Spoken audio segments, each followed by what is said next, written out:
Maayong buntag sa tanan. Ikapito na nakadlawon sa atong pagtukaw, dugang mga pagpangandam alang sa Pasko sa pagkatao sa Ginoo. Daghan-daghan na nakakumpleto, duha na lang ang kulang, no?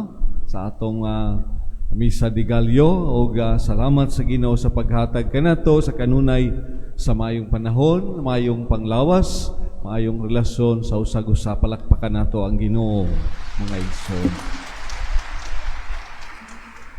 Nining ikapitong adlaw nobinaryo sa atong mga pagpangandam sa Pasko sa pagkatao, atong nadungog nausab sa makausapa kining nindot nga mga pagbasa nga nagapadayag gayud sa tumang kalipay, pagdaig, paghimaya o pagpasalamat sa Dios sa grasya nga ilang nadawat, no? Sa unang mga paghisgot-hisgot din tanan, all our readings show some expression of gratitude, thanksgiving, pasalamat sa tanan nga gihimo sa Ginoo diha kanila. Very noteworthy kining awit sa Magnificat ni Maria ngadto sa Dios. Nito ang atong salmista, my favorite psalm, no? Kining awit pasalamat sa mga birhen. Ang akong kasing-kasing nalipay diha sa Ginoo nga akong manunubos tungod kay naghimo siya daghan og mga katingalahang butang, no? Diri kanako og sa tibuok katawhan. Naila diha sa awit pasalamat o ang Magnificat ni Maria. Kining awit pasalamat o ang Magnificat nagbutang sa papel sa mahal nga Birhen Maria susama kang ana nga inahan ni Samuel nga atong nadungog diha sa unang basahon ni Samuel. Si Ana nga nagpahimugso kang Samuel, ang unang propeta sa Israel. O ang salmo responsorio mao'y iyang awit pasalamat sa kaayo sa Ginoo diha kaniya o sa iyang katawhan. Si Maria mao ang bag-ong ana nga nagpahimugso sa labing halangdong propeta. Propeta sa tanang mga propeta gikan sa gamayng lungsod sa Nazareth alang sa tanang katawhan sa tibuok kalibutan. Ang iyang awit pasalamat mao'y atong nadungog diha sa Ebanghelyo karon ni San Lucas.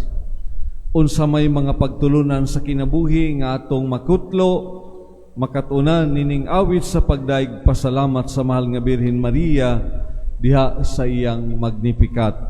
Una, one must be light-hearted and be with the spirit of gratitude and rejoicing always, no? Nga sa kanunay kita magbaton og kasing-kasing og espiritu nga mapasalamaton gayod sa Dios sa tanan-tanan nga iyang gihatag o gipasinati kanato. Kinahanglan magmalipayon og mapasalamaton sa kanunay kay ang Ginoo naghatag kanunay kanato sa iyang grasya ug kaayo. Bisan pa man kuno usahay masalimuot daw mangitngit ang kalibutan tungod sa daghang mga problema, mga pagantos, mga kasakit og uban pa, no? Kawalay trabaho, walay kwarta, walay igong kapanginabuhian, walay makaon og uban pa usahay kining mga sakit-sakit, no? Usahay mga other mga psychological, emotional, no? O spiritual crisis nato. Kining tanan nanta dili nato igsapayan, no? Inumdumi ang tao dili mabuhi sa panlamang kundi usab sa pulong sa Dios. Mary declares that God has done great things for her and all generations will call her blessed, no? Indeed, our life and our very self is a great miracle of God. Every day, sa atong pagmata sa sayong kabuntagon, uy, aniya pamanday sila atong mga minahal sa kinabuhi. Uy, kanindot di ay sa kinaiyahan, kanindot di ay sa panahon, no? Napagawas nato diya sa gawas. No, bata, batan-on hingkod no aning kamot gayod nga makasimba nining sayo nga kabuntagon. Ikaduha, ang pagkamalipayon, ang pagkamapasalamaton mahitabo masinati nato kung kita makakita kanunay diha sa Ginoo, diha sa mga panghitabo sa atong kinabuhi o diha usab sa panagway sa atong isig katawo. When we see God at work in others, when we see God still at work even diha sa mga usahay lisod og dili masabtan nga mga panghitabo sa kinabuhi. Dunay tulo ka klase sa mga tao nga gihinganlan ni Maria, to whom God's mercy is always manifested. The helpless, ang mga walay mahimo; the humble, ang mga mapabusanon; and the hungry, ang mga gigutom, ang mga giuhaw, mga hungry and thirsty. Nining adunay kakulang sa kahigayunan sa kinabuhi, ang Ginoo naghatag og dakong pagtagad. Ang mapadayuno nilang pagkinabuhi dili lamang sa ilang kaugalingong paningkamot o pagkugi, kundili pinaagi gayud usab sa buhat sa Ginoo. Ikatulo, ang pagkamalipayon ug pagkamapasalamaton mabati masinati sa tao if we do not take things for granted. Dili nato ibaliwala ang mga butang o mga panghitabo san unsa kagamay, bisan unsa ka daw sa paghukom nga tawhanon daw walay bili, no? Pantingali adunay dakong kalambigita niini o adunay mensahe ang Ginoo alang kanato. Dili nato baliwalaon ang mga butang, mga panghitabo sa atong kinabuhi. Matud pa, I believe nothing happens by chance. Everything happens for a reason. Bisan pa man ang giisip nato nga daw malas, daw disgrasya o dili angayan nga mga panghitabo sa kinabuhi. Mary looked back and she saw how in the midst of Israel's destitution, a result of social and political destitution, God remained on the side of the poor.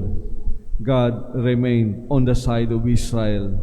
She could have realized that if God blessed Israel through the worst of times, like those times under the Egyptian and Babylonian Empire, God would surely bless Israel amidst her current woes. No?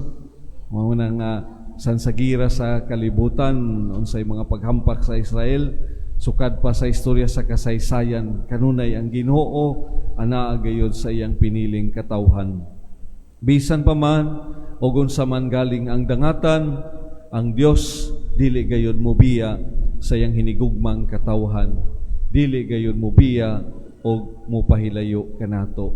Ug busa hinaut-unta nga kining awit diha sa Salmo Responsorio mamahimo sab natong awit sa pagdaig, paghimaya ug pagpasalamat sa Dios sa kanunay. Ang akong kasing-kasing nalipay diha sa Ginoo nga akong manunubos. Kay nagbuhat siya sa tanan, tanan nga makaayog, makatabang kanako o sa kinatibuk-an sa akong pamilya o sa kinatibuk-an sa kinaiyahan o sa kalibutan. Hinaot paunta.